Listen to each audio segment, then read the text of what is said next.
listening. I know. No, we will not have giving pleasure all Good. They have these things that you collect that put lore that show up then in mobile apps and stuff. That's a cool idea. That's cool.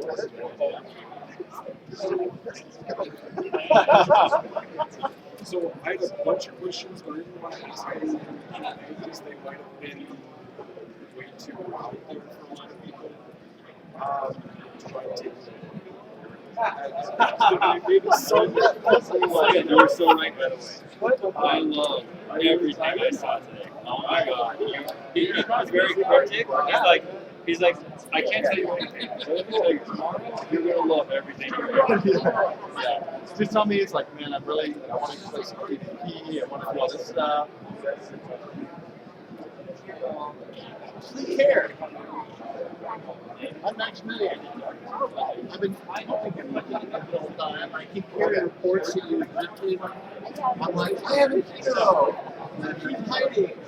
The stories are having the timeline. The stories are just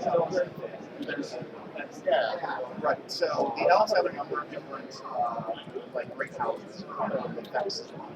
Oh yeah, the Vex are the ancestral kings of worlds. They went out from so Paramour's father is the king.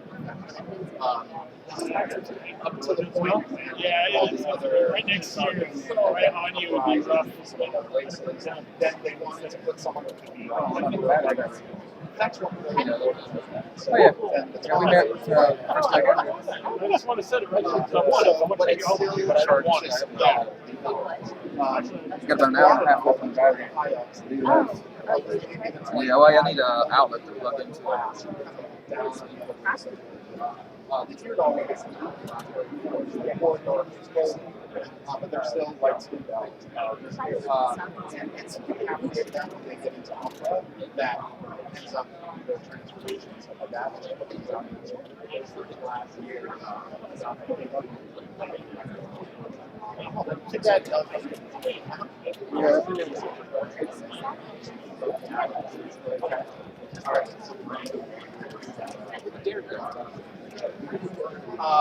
So which one here in particular are you talking about? Oh, the guy who's in the flashbacks and he's just meant to represent like where for students who get sent. It's Right, I'm waiting. I'm sure it could be more. That's true. There's power outlets here. There are a lot of. This is a fake wall. So Real quick. Yes, I did the marketing charge up for the next panel. He wanted to make sure we're talking about Yeah, go back there and grab it. How long?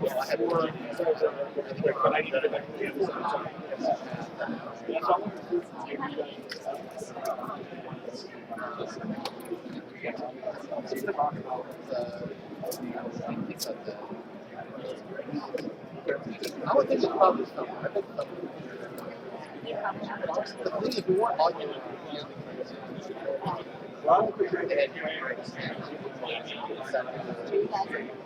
That's the question I got.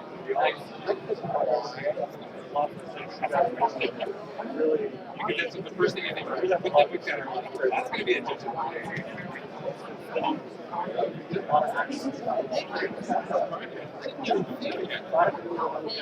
Yeah, that's so bad. Okay.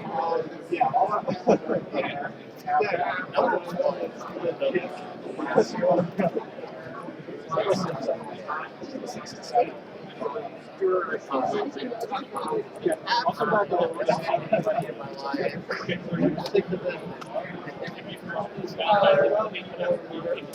yeah,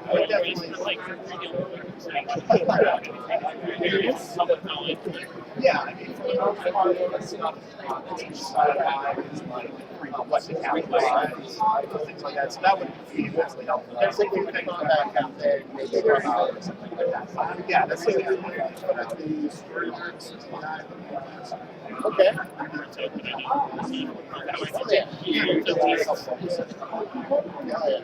If it's not negated, it's versatility to quantity to have immense lower backstories. A lot of it is never actually done up to the layers. When you're working on next, do you even look at that or just wanders on say, we're looking at clusters and buzzes? Well, like, you know, we're like, I was a long time ago here, I worked at so it's all that stuff. It's a story for about yeah, exactly. So we know those stories, especially so we definitely know a lot of that stuff forward, and I appreciate some things that they're down as well, and they know it as well. You don't want to be them to everything, yeah, but there are definitely things that yeah,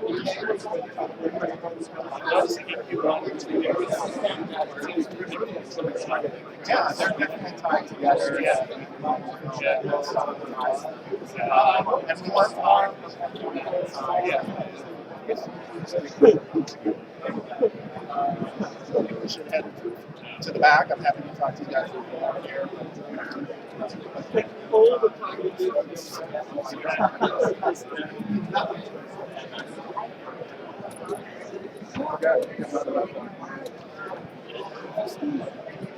This one's in battery. This one's we're gonna go back there and charge it up a little while, but by the time I get back here, they're gonna start. So.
We're catching up on problems.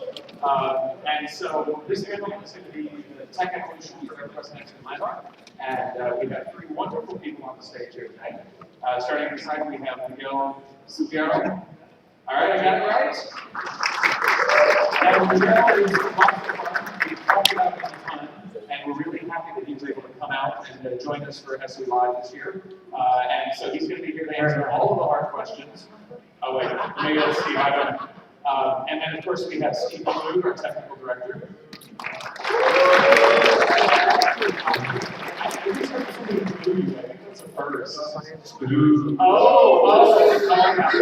sounded like a boo. I was like, what did you do there? No boos for boo. All right, and of course, we have Jeff Butler, our creative director for Airbus Next.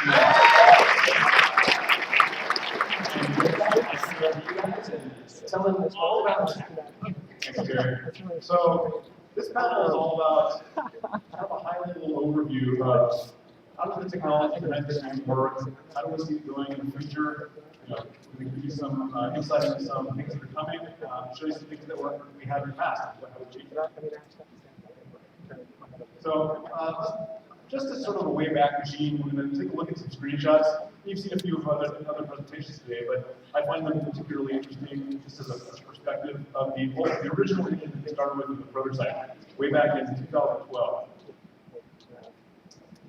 So here you see something that looks nothing like the current game. It's kind of the first iteration, including the gloved hand of the soldier from PlanetSide 2. We got the engine from PlanetSide 2 originally.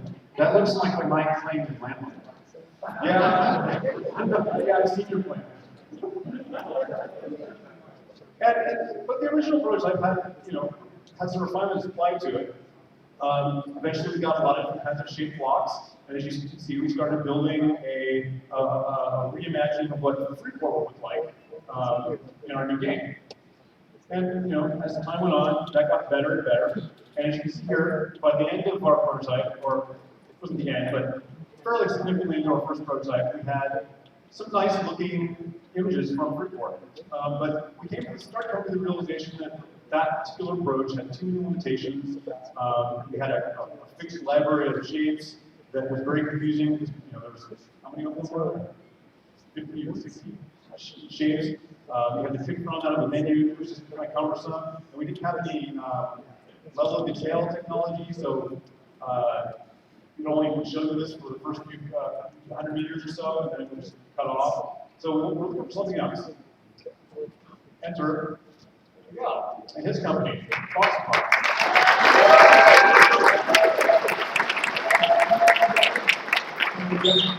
Tell them the story about kind of how we got. So we were very fortunate. One of our designers on the team happened to run across Miguel's blog. And as we began to study what he had been posting about on his blog, where he was talking about his technology, his evolution, we had an excellent opportunity, one that happens fairly rarely in development environments when you're looking at other people's technology. That is because Miguel had been a prolific blogger. He had talked about his technology throughout its iteration. He had interacted with his blog community. I was able to go in prior to every meeting we're talking to Miguel and look at not only everything that he had talked about from a technological standpoint, posted on, but also all of his community interactions. I literally went back to the very first day that he began blogging about Voxel Farm and his tech, and I read every single post and every single response to every single post that he ever had done throughout the entire iteration. So before Jeff started harassing me about this point to go read the blog. before I met Miguel, I felt like I knew what he wanted to accomplish. I felt like he was a member of our team because in many ways, his thinking and what he was trying to accomplish was directly in line with our interests. So even before we met Voxel Farm and we started talking to Miguel, it felt like it would be an excellent marriage.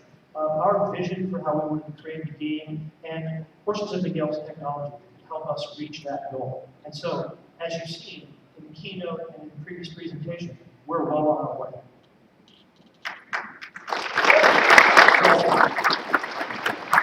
We've had an excellent working relationship since then. A lot of the technology that is developed and Miguel is developed for his own purposes and for his company, but a lot of it is also built for us. And we kind of have this great sort of synergy where we have the pieces that he's building for us, and then we also see things, wow, that piece you just made on your own, we'd really like to use that. We think it fits really well with our game. There's a couple things that he's built that we haven't felt would fit well with the game, we haven't used them. But yeah, it's been a great working relationship. So, Miguel, you have anything to say about that love letter? Fanboy. This is work. So yeah, when I first heard about these guys, I thought they were crazy, because I was just going, I actually just a couple of friends helping me out, and you guys like really big, And coming from an MMO, it's probably the most difficult kind of game you could build. So I thought, well, I'm in big trouble, because these guys want to use this technology, and they want to play probably the most difficult thing you can ever do in the game. So I say, well, you guys say yes to everything, and they should take all the credit, because they were really, they took a huge gamble on us. All right, thanks, Miguel. So, what were the things about voxel farms that made us choose it at the time? And we discovered many advantages since then, but the main issues were it allowed us to represent a lot more shapes. Since it was much more freeform, the way the voxels were represented, as opposed to the fixed shapes that we had in our old engine, it was much more flexible. Had a much longer draw distance. As I said, in our old engine, we can only display out for a few, under 100 voxels or so. Whereas now we've got these mountainscapes, and as you can see, great, as you all know, you're players, so beautiful distance capabilities. And then lastly, you had a whole procedural generation system in place so that you could save on data costs. In our original engine, every single little hill and valley, you have to save that on disk or transmit it across the network to you guys. Now that doesn't have to happen. It's all generated procedurally on each line, except for the stuff that you change. There's plenty of data there, but we didn't want to have that book. So how does all this stuff work? Well, the voxel system in voxel farm uses something called dual isocontouring. We're going to go kind of 20,000-foot view about how dual isocontouring works, at least in practical sense, we'll type together as a user. So basically, this has been described before in other documents that like Dave Georgeson published, and in many of the videos. These concepts aren't new, but I just wanted to go over it because it's important how the whole system works. Basically, every voxel has a material, which is a texture, color, and has an internal point that represents where inside of that voxel the mesh that gets generated, which is what you actually see in video cards can display. It's called mesh, made of triangles. It's the point in that voxel that the mesh goes through. So what happens is when we're going to build that mesh, it looks at all of the neighboring voxels and tries to find places where there is a junction between air and non-air. And at that point, it creates a triangle, or actually what, in this case, two triangles, out of the points on all those neighboring voxels that are on that border. It's actually pretty simple. It's just a lot of work. So the processor has to work really hard to do this. That leads to all kinds of interesting things, like microvoxels, something that players discovered. And I'm going to say I'm going to jump these. I'm getting put forward.